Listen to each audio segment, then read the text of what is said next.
जन विरोधी फैसले उनने लिए हैं। भ्रष्टाचार को हिमाचल प्रदेश में संरक्षण दिया गया।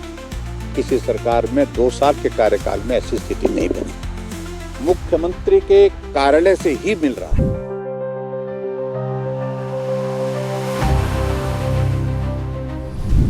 हिमाचल की कांग्रेस सरकार जहां एक तरफ बिलासपुर में 2 साल का जश्न मना रही है, वहीं भाजपा बुधवार को शिमला में राजभवन पहुंची, जहां नेता प्रतिपक्ष जयराम ठाकुर, प्रदेश अध्यक्ष राजीव बिंदल सहित अन्य विधायकों नेताओं ने राज्यपाल शिव प्रताप शुक्ल को कांग्रेस सरकार के 2 साल के कार्यकाल का काला चिट्ठा की 116 पन्नों का दस्तावेज सौंपा, जिसमें भ्रष्टाचार के गंभीर आरोप लगाए गए। दस्तावेज में शराब घोटाला, भू घोटाला, पीडब्ल्यूडी विभाग में घोटाला और मुख्यमंत्री कार्यालय पर भ्रष्टाचार के आरोप लगाए गए हैं और राज्यपाल से इसकी जांच की मांग उठाई है। भाजपा ने आरोप लगाते हुए कहा कि वर्तमान कांग्रेस सरकार का 2 वर्ष का यह कार्यकाल प्रदेश के इतिहास में काले अध्याय के रूप में जाना जाएगा, क्योंकि इस दौरान भ्रष्टाचार में आकंठ में डूबी इस सुक्खू सरकार ने मित्रों को अनैतिक रूप से लाभ पहुंचाकर, फिजूल खर्ची को बढ़ावा देकर और आर्थिक कुप्रबंधन कर प्रदेश को आर्थिक दिवालियापन के कगार पर खड़ा कर दिया। वहीं कानून व्यवस्था को ठेंगा दिखाते हुए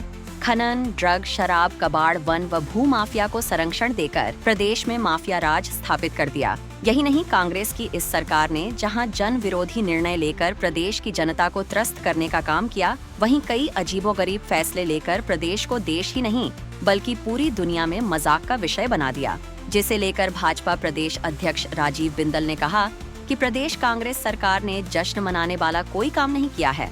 सरकार जश्न मनाकर प्रदेश की जनता को भ्रमित करने का काम कर रही है। भारतीय जनता पार्टी का एक प्रतिनिधि मंडल एक ज्ञापन के साथ श्रद्धेय महामहिम राज्यपाल महोदय को मिला।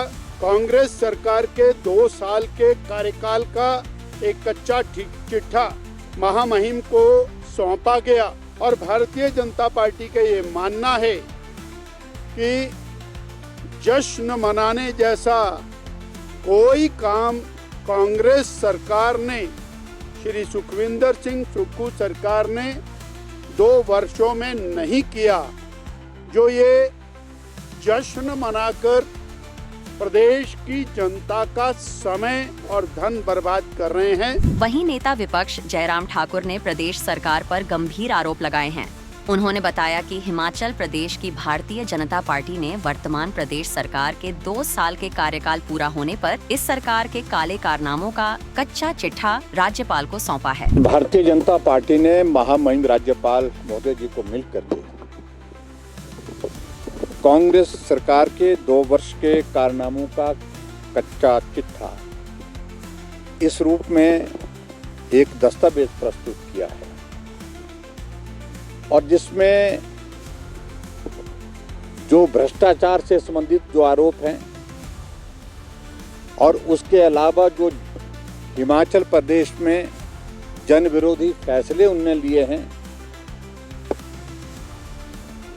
उन सब की तथ्य के साथ जानकारी भी उपलब्ध कराई है और पर्टिकुलरली जो भ्रष्टाचार के मामले को लेकर के दस्तावेज जो हमने दिए हैं उनको डॉक्यूमेंट के साथ भी हमने जो है वो सप्लीमेंट किया हुआ है। और दूसरी बात, जिस बात को लेकर के हिमाचल प्रदेश की सरकार बहुत बड़ी बात कह रही है कि हमने रेवेन्यू जनरेट किया, और मैं कह सकता हूं कि जो शराब की जो पॉलिसी, लिकर पॉलिसी जो हिमाचल प्रदेश सरकार ने बनाई, उस पॉलिसी में बहुत बड़ा घपला है। उस पॉलिसी के माध्यम से बड़े बड़े यूनिट्स को लाभ देने के लिए प्रयत्न किए गए, प्रयास किए गए और कांग्रेस पार्टी के बड़े वरिष्ठ नेता, वरिष्ठ लोग जो है शराब माफिया के साथ मिल करके सारे उस पॉलिसी के माध्यम से भी बहुत बड़ा घोटाला किए हुए हैं। और उसके अलावा अभी तक भी शराब माफिया के ऊपर जो लगाम लगाने की आवश्यकता थी, उसको लगाने में पूरी तरह से विफल हुए हैं। ये भी हमारा आरोप है।